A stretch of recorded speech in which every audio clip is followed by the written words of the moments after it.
Hey guys, it's Dustin. Today is June 20th. I know it's been a little while since I made a video.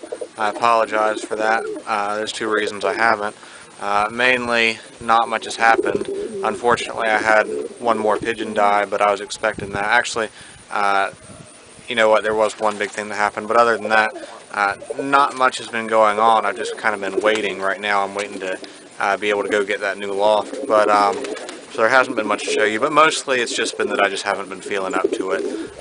Without, of course, going into detail, I'm just dealing with some stuff right now. Haven't really been feeling up to making a video, but I'm going to try and make this video fairly quick, but that shouldn't be hard. There's not really too much going on. So in this loft, basically nothing has changed. They seem to have recovered from the cocci. Of course, multiple people have told me I need to clean the loft, and by clean, they don't mean just scrape it down. Of course, I do that already. They mean actually sterilize it with some kind of cleaner, which I would agree with. And the reason I haven't done that is because they're not going to be staying in this loft much longer anyways.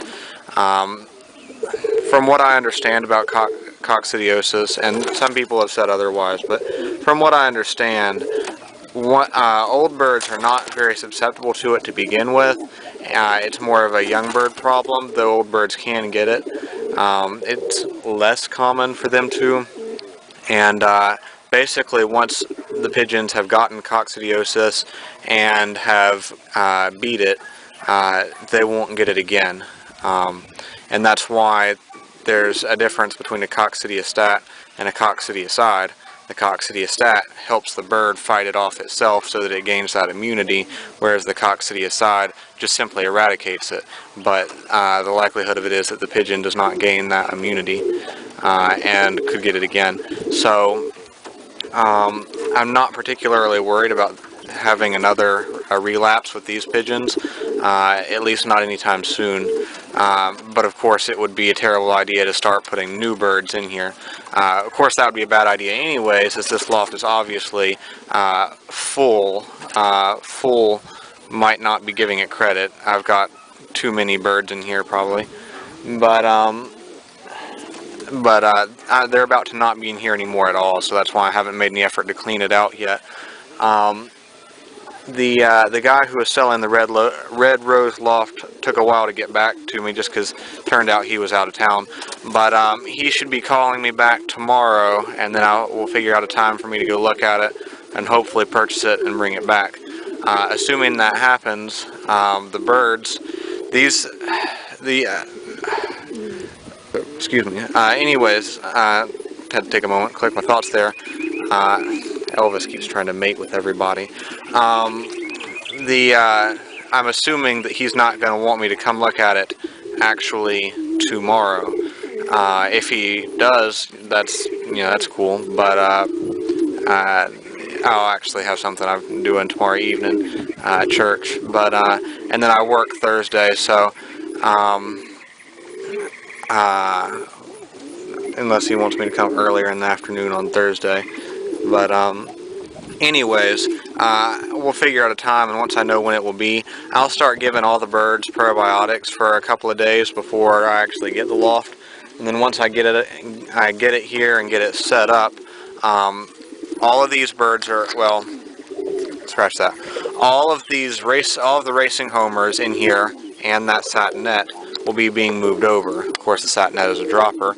Elvis will not be being moved over to the new loft, and neither will that roller. Then the young birds from here will be being moved over. Let me step in here because I've got to point out one other thing. I had a pair of babies die, unfortunately. These guys, this blue check pair I had here in the second nest box, both of their babies died about a day apart from unknown causes. I don't know why they died. All I can really say on that is not all baby pigeons make it to adulthood. There are always plenty that die.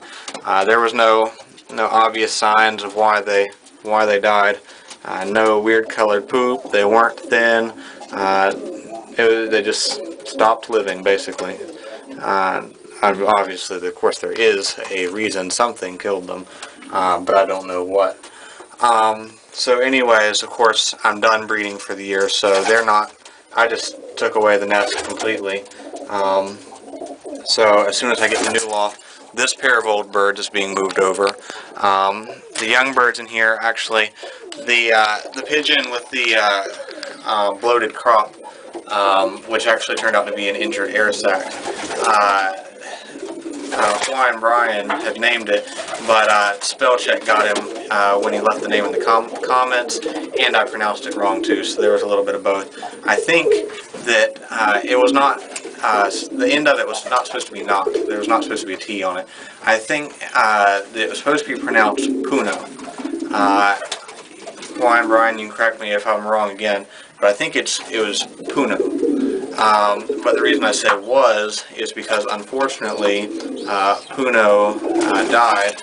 I'm not exactly sure why. Of course, you would immediately say, well, the injured air sac killed him. But from what I understand, that shouldn't really be deadly. He had started to lose weight at first, but had gotten, I don't know if I would say he was gaining weight back yet, but he had stopped losing it. Seemed to be doing better. Just giving him the antibiotics, but I found him dead on the floor, so not much warning there. Not really sure what happened. For all I know, it could be something completely unrelated. It could just be that the injured air sac and everything he was going through that weakened him. Honestly, I'm really not sure. He was starting to eat better and starting to make a comeback, so I'm pretty disappointed in that. But its sibling, which is that one right there, will be being moved over. Like I said, this pair will be being moved over. Then as my young birds have got in here, like that pair, the black pair down here, and then I've got one ash red grizzle youngster down there. And for any new viewers, it's best to have them nesting up high, not on the floor. Unfortunately, they did that, and I'm just kind of done worrying about it at this point in time. So far, I've only lost one baby on the floor. While I've lost both of their babies, plus a third one because it was deformed, and I had to cull it. So it hasn't really posed too much of a problem, but no, I lost two on the floor. But I'd still prefer for them to not nest on the floor. But anyways, so unfortunately he died, but its sibling will be moved over. Each of these pair of old birds will be moved over.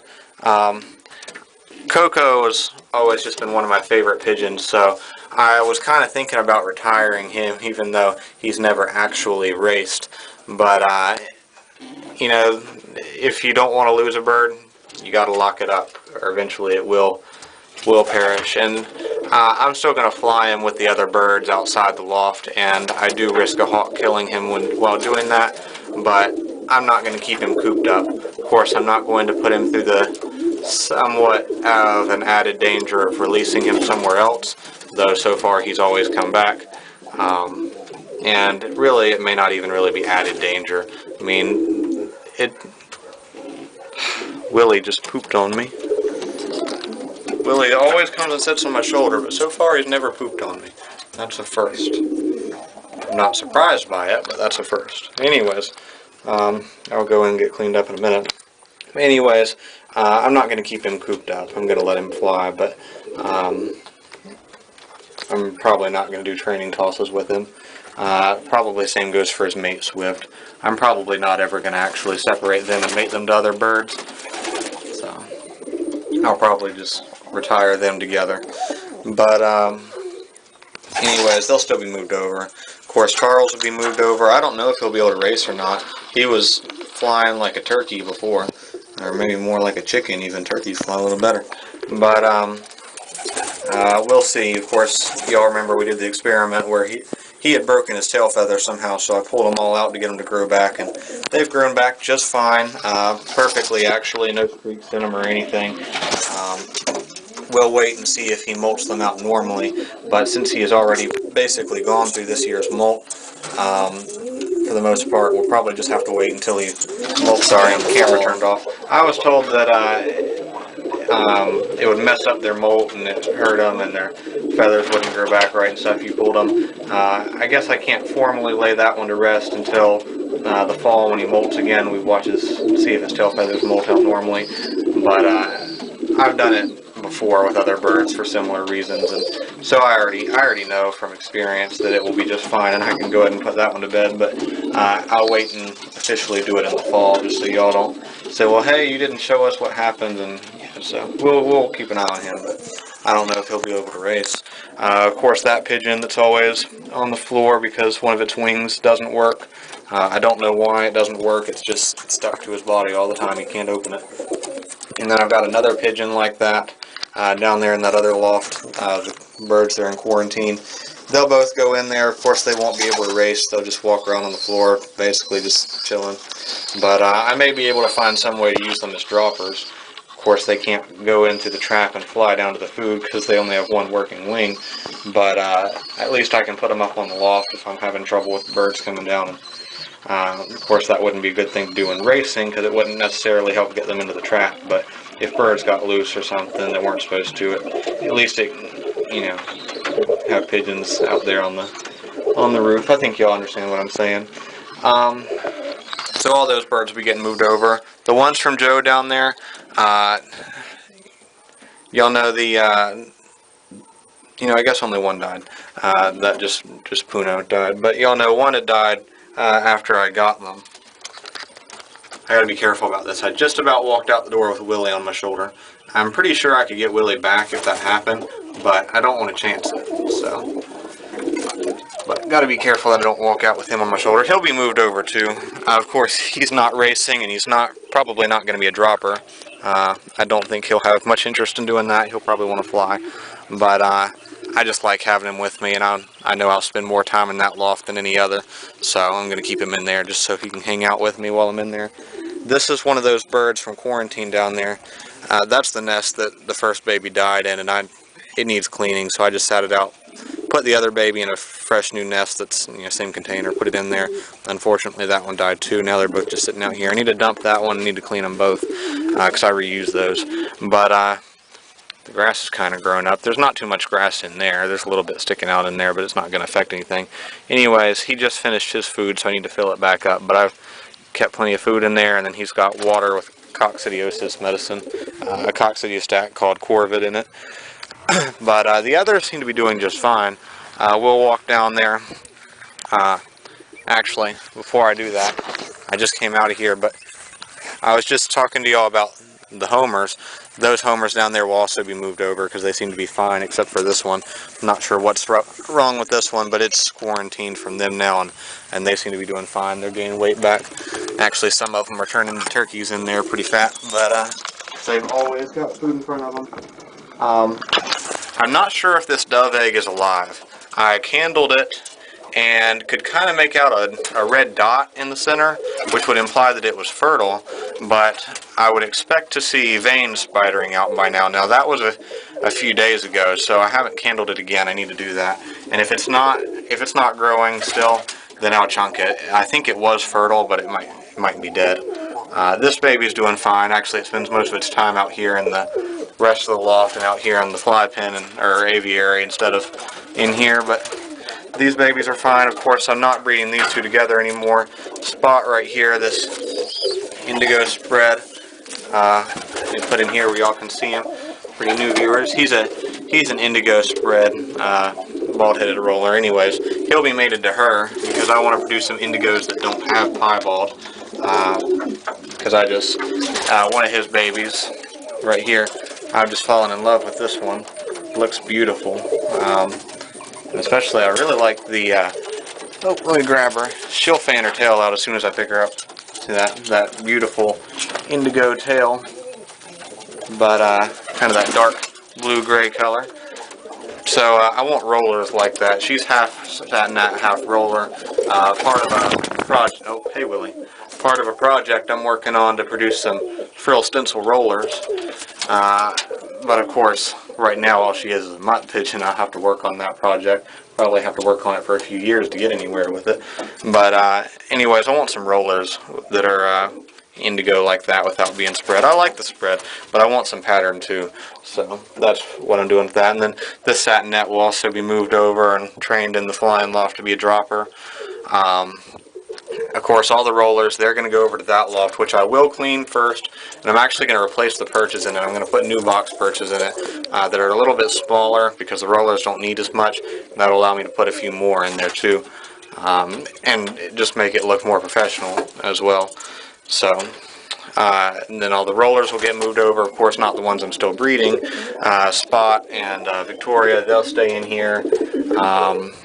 This pair I'm going to continue to breed, and then this pair right here, I'm going to get at least 1 or 2 more rounds out of them. I may wind up trying to sell some rollers, but probably not. I say that I might, but I probably won't. I'll probably just breed out a good sized flock and then just kind of stop, and I'll breed out some more after some die. Which might sound a little weird to hear me say that, but they're all going to die eventually, so I'll just breed as I need to keep up my stock. This pair of satin nets actually laid. Now, I didn't lock them in this box. They just went ahead and laid in that nest, but the white homers are trying to evict them, and since they already have an egg, I just locked them in here for now. I'll let them go overnight. They'll have some time where the homers can't get in here at all. Maybe the homers will give up. Probably not, but maybe. Then I'll let open the door again. Inevitably, they're going to have to defend it themselves, which so far they have been, but I just don't want to take a chance on an egg getting broken or something. They lost their last pair. But anyway, so they're going to keep breeding, and then their babies will be moved over to be droppers as they have them. I'll probably only raise a few rounds of babies from them, maybe 2 or 3, probably more like 2. I really don't need that many droppers. I like having them, but I don't need that many. This baby, it does not have as much white as its sibling. It's more like its dad. And there's Willie checking it out. But it looks like, I don't know if y'all can tell in the camera, but it looks like it's indigo as well. There you see the white. It's got a little more than half a white wing. Anyways, looks like a white tail too. So, not much yet, but should be a nice looking baby. And of course, here's its sibling right here, who, if y'all remember, was having a weight problem, but it's gained the weight back. If she'll fan out that wing again. If I don't hold on to her wings, maybe she'll spread them. There we go. See, she's got all white wings, and all white tail.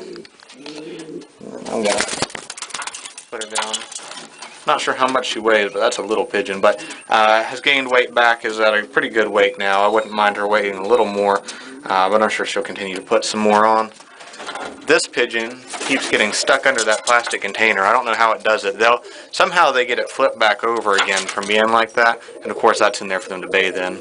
And it'll flip it over on itself again, and it'll get caught under there. Its wings, come here. Whoop.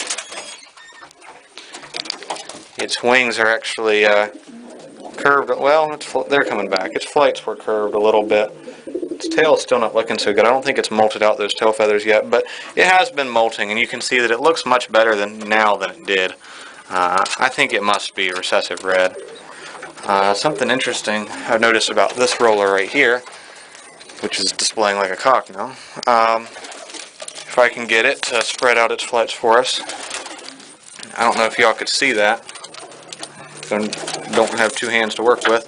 Here, Willie, give me a hand. Grab his wing. You gonna do that? Probably not. You don't help me. Anyways, let me just set the camera down. Hopefully y'all will be able to see. There's actually some red in these flight feathers now. I think that's interesting. And these feathers it's molting out. The lighter ones are the new feathers. The darker ones are the old feathers. So it's kind of like it's coming out a dun color, I think. But it's also got that little bit of red in the flights. I don't know if that has to do with its mother being recessive red or not. Usually you either see recessive red or you don't. It either is or it isn't, one or the other. It's not like a recessive gene that shows through. It's called recessive red, but it's actually, as far as I know, supposed to be a dominant characteristic. Should cover everything up. I think that's a correct understanding. And hopefully, she's also, I don't know if I've made a video since then, while her eggs did seem like they might be a little thin and they were kind of deformed, kind of weird shaped if you remember, both eggs did hatch. And I've got 2 nice looking babies now. So hopefully at least one of them will be recessive red, and hopefully come out with some tiger grizzly, which is why she's got the white marks. Then, of course, these babies are doing fine. I banded them, so I suspect that they'll probably be blue bars. All their siblings have been blue bars, and both their parents are blue bars, so I'm just kind of expecting blue bars, but I could get a check, you never know. I suppose a barless is also possible. Then down here, from this pair right here, and also he'll be moved over when, well, I guess they'll both be moved over, but she won't be able to fly just because she can't. I don't have a problem with flying her. I did trap train her to the loft over there before moving her in here and before she got injured, but so despite her being an old bird from someone else's loft, I did do that, but for some reason she hurt herself and hasn't ever regained health. Anyway, so here's one of the babies. Nothing out of the ordinary. It's just a black spread baby. That is what I was expecting.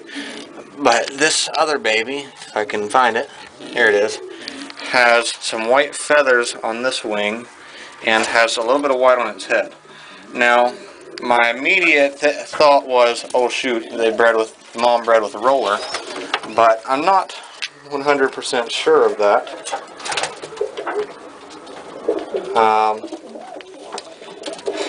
I've kind of got to leave. I've got to go get my sister from dance. So I will finish this video when I get back. I've got a few more things to say, a few more things I want to show you, I think. But I'm going to be headed back up to the house now. But y'all saw that. My first thought was that it must have bred with a roller, but I'm not so sure. White flights and white splash are a fairly common thing to see in racing homers. Well, my little thing I hang on the door, I usually toss it right here, and now all of a sudden I can't find it. There it is. I'll have to cut this short for a minute though. I'll talk to y'all when I get back. Sorry guys, I had to go pick up my sister from her dance class. I knew I was going to have to do that, but I thought it was going to take a little less time. I thought my video was going to take less time than it has so far. I guess even though it didn't really seem like much has been going on. It's been long enough since I made an update that I had more to show you all than I realized. But I need to get him some more food. Unfortunately, I really don't think that pigeon's going to make it. It's pretty thin. But we're going to try. So we'll see. We'll walk down here. There's a nice big tomato. We hadn't really gotten any tomatoes yet, but that's a pretty nice one right there. I actually don't like tomatoes, so it doesn't really matter to me very much whether we get tomatoes or not. Disappointed that our corn's not done any better than it has this year. I like some corn now. Go out there to the garden and just eat it raw, but here are the pigeons. I gave them the coccidiostat, which is called Corvid. Gave it to them for a couple more days, and now today I switched back to probiotics in their water. A couple of them, oh, that was close, don't want you getting out. A couple of them, I can grab this guy and feel it. I'm just trying to feel its breastbone. That one's a little bit thin, but not too bad. And most of these guys feel pretty good now. Now, of course, this one right here, I'm not concerned about this one getting out because, again, this is one of the ones with the frozen wing. I think it's his right wing here is frozen. So, frozen's just the term I've picked to use for it. It can't use its wing. It's stuck in that folded position for some reason. I don't know. That guy's a little thin too. Now that one, he's fine. Oh, that's the one I just had. The check. I don't know. I mean, I'm giving them plenty of food. They're making a comeback. Someone, I can't remember who it was now, and I would pull up the comment on my phone. My phone's inside plugged up. Suggested that I use, what was it? Gamecock or something. Game bird feed, something like that. I'll look at the comment. I think basically what they were talking about was the game breeds of rooster. Evidently it's just a much rich, I think basically the idea is it's it's a much richer food, fattier, and should help them gain their weight back quicker. And I do plan on trying that. Probably, I might see if they have anything like that at the Lexington Farm and Garden. I might have to get a Tractor Supply for it, though, I'm not sure. But that roller, the little roller in there, which would be, what's his name, April's daughter, it's gained weight back fairly quickly. It's gone from being noticeably thin to just about back to an ideal weight in a little less than a week, probably. There it is, and there she is. So I think the pellets should be doing fine as long as there's nothing else going on. So I would assume there's still something else going on with those pigeons. But unfortunately, like I said, will be a very expensive endeavor to have even one of them looked over. I want to find some kind of a livestock vet who's used to working with chickens and different kinds of fowl, poultry and stuff like that.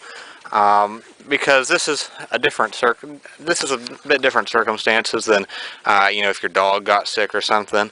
I've got a parakeet inside Nina. If she got sick, of course I would take her to the vet and have her looked at, try and figure out what's going on. And I'm sure that would also be expensive. Well, I know it would be.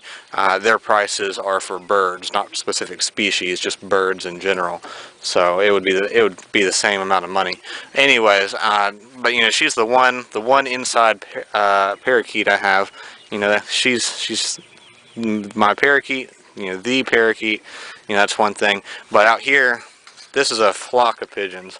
There's a Cinnamon right there. There's Ash.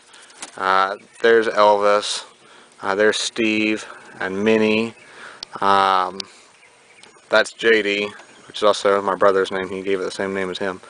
I guess that's something brothers do. And then I got, let's see.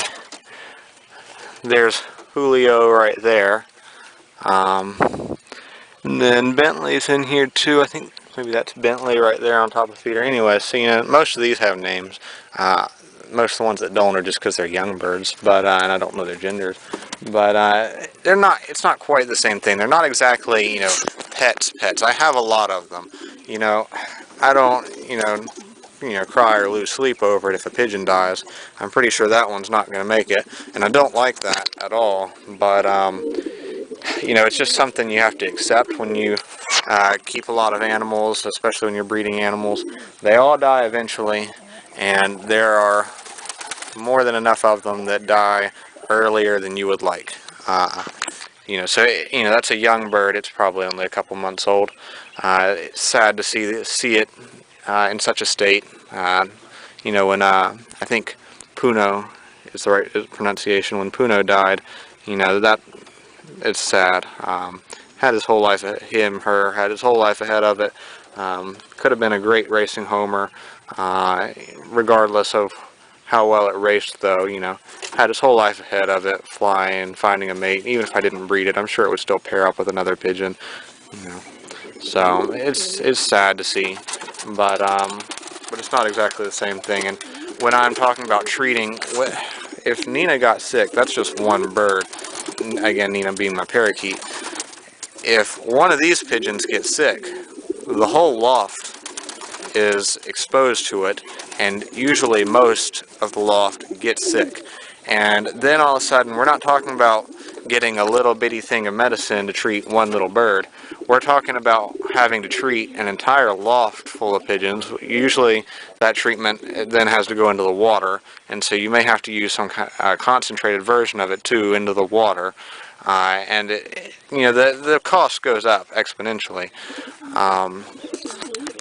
So it's just at the vet, for a vet for pets, they charge more, and I understand that they charge more for birds because birds are less common in there, and you have to go to school longer to specialize in birds and all that. But they charge more at a vet for that reason. You're not just treating an animal, you're treating, you know, a member of your family.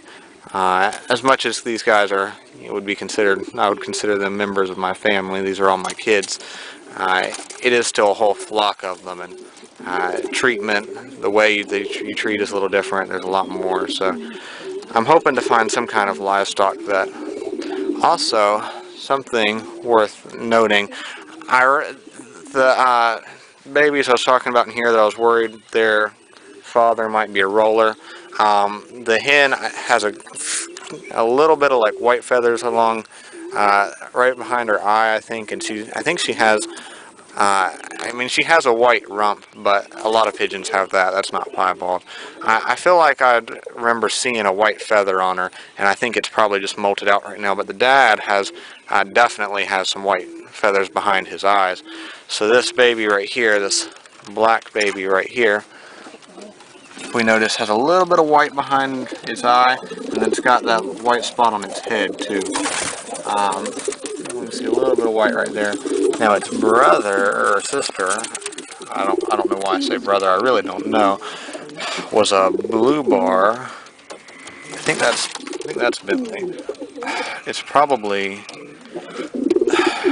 without looking at bands, it's hard to tell. I'm really not sure at the moment. I would have to look at their bands, and at that I would have to go look at my chart inside first to see which band number it was, and then find it. But anyways, I don't think its sibling has any white on it. But just because its sibling doesn't, and that one has just a teeny tiny bit, makes me think that their dad was, or one of their parents was probably not a roller. I would expect more piebald than that. I mean, it would be one thing for that one black pigeon to only come out with a little bit of white on its head and that be it. But it's another for it to come out with that small amount of piebald and then its sibling to not have any piebald at all. Usually piebald shows up, at least to some extent. Sorry, video cut out again. But for the piebald to be almost not existent in that one pigeon and then not be there at all in its sibling makes me think its mate was probably not, or its father was probably not a roller, so that piebald on that one's head must have come from one of the parents. And since in there also again we have a baby that doesn't have any piebald at all, and its sibling only has a small amount, though it is a little more than that, makes me think they're probably getting it from one of the parents. So it's probably not that it made with a roller, but I was pretty concerned about that at first, and it could still be that it did mate with a roller, but I'm thinking that's probably a little less likely now. But we'll see. That is one of the dangers in keeping them together. Also, I haven't updated y'all on my guppies in a while. I'm down to about 15, somewhere between 10 to 15 of them. So some have died. I started out with 20, and then I've also got 2 additional ones that came from another female, but they're doing fine. I'm probably going to sell them for $2 a piece. Not sure exactly how I'm going to sell them, but probably most of you watching are not close enough to come get them, and I'm going to need whoever buys them to actually come get them. I'm not shipping them anywhere, so I'm not really advertising that. I'm just letting y'all know. Then my snake in here, it has had a meal now. I actually fed it a chicken egg.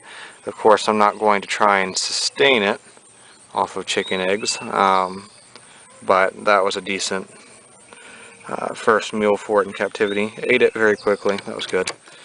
Anyways, it's in here. Let's see if I can't get it out a little bit. I've only got one hand, so I'm not gonna actually get it out, but should be able to show it to you. So there it is. It's all curled up in there. Hey there, snake. Of course, I'm not worried about being bit, but there it is. I'll cover it back up with its hide. There you go. But there it is. It's doing fine. Most of y'all probably don't really care if the snake's doing fine or not. Most of y'all probably would have decapitated him, but I kept him. I'm enjoying having him. Fun to get out and play with. more fun to scare people you know are scared of snakes with him, especially guys. I don't really go scaring girls with them. I'm not a little kid anymore, but when you have a grown man who's afraid of a snake, that's pretty fun. So it looks like it might rain, so I'm trying to cover up the wire part of the front there with this, but I'm pretty sure that that's going to do absolutely no good. I'm sure it will not take much of a breeze to knock it off, and I think the water will probably still wind up seeping in there, and even if it doesn't, it'll probably get in right through here or here. It's not waterproof at all. It was meant to go inside, but like I said, ever since I lost a snake in the house that one time, my mom won't let me have them in there anymore. Eventually, once I'm living on my own, I can have as many snakes in the house as I want, but for now, he's got to stay outside.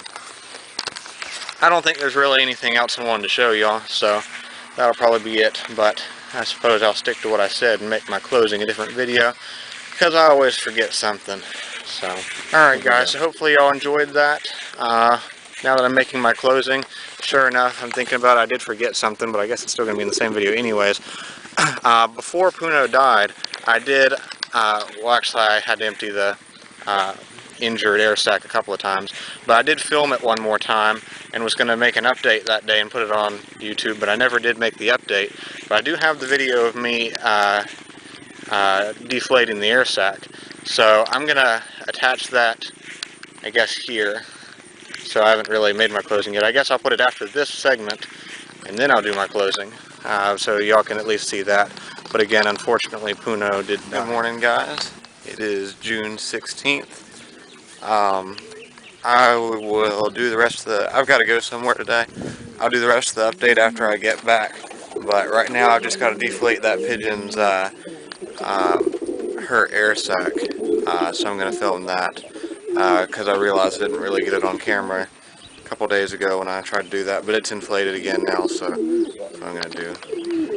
All these birds out here doing fine, just enjoying it being morning. Got my camera on my neck because I'm holding on to these. Go in here.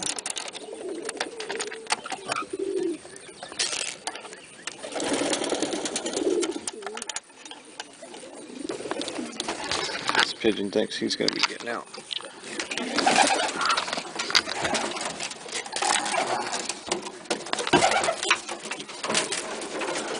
Alright. Let's see. Yeah, I'll stay away from this stuff. Where is it? There it is. So, let's see if we can't get some of these guys out of the way. This indigo right here is molten out lighter than it was before.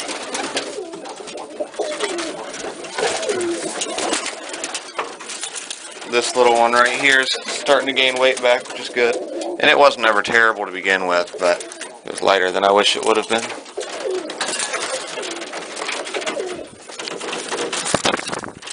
So here's a pigeon we need. So hopefully y'all can see, and I just started the camera, so this time y'all should be able to, shouldn't cut out. Unfortunately, he's still a little bit thin. So just gonna get out my cotton ball with the alcohol on it. And I'm going to go in somewhere like right here. Start rubbing him. Trying to get these feathers out of the way. The alcohol helps get the feathers out of the way, but it also, you know, cleans everything up real nice.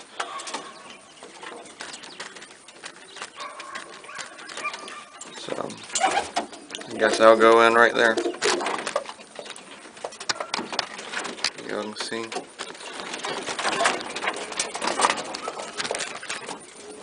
So I've got my syringe. Unfortunately, this one's a little longer.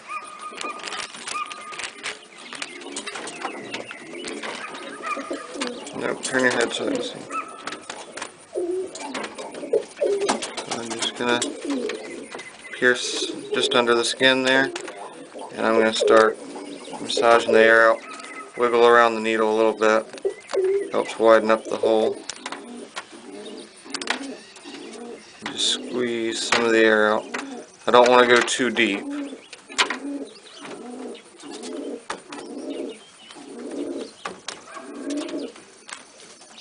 So I'm just gently squeezing and massaging.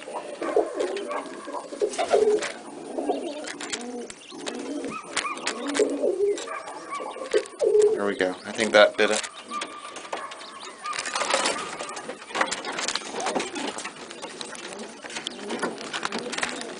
Put my needle back. Alright, and then I'm going to give him his antibiotics, which I'm not sure I'm going to be able to show you, just because he does not like it, so it's hard to do it.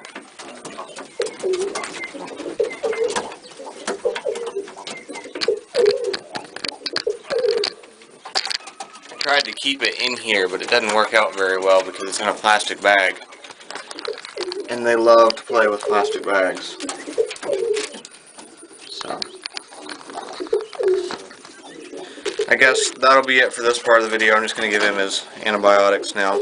I'm just giving it to him, dripping it in his mouth. He only gets a couple of drops, so. But I think y'all could handle that one on your own. So, alright, my real closing this time. Thanks for watching, guys. Hopefully y'all enjoyed that. It is a bummer that Uno died, but hopefully y'all are able to see how I deflated the air sac. Pretty simple, just stuck a needle in there, but a needle from a syringe, of course, not like a sewing needle, but a sterile one. But thanks for watching, guys.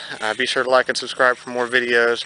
Hopefully I'll have that new Loft set up soon, and hopefully I'll be training soon. I'm really bored with the whole breeding thing. I'm done breeding racing homers now, and it's gotten pretty old moving birds over. I'm ready to get them up in the air, so stay tuned for that.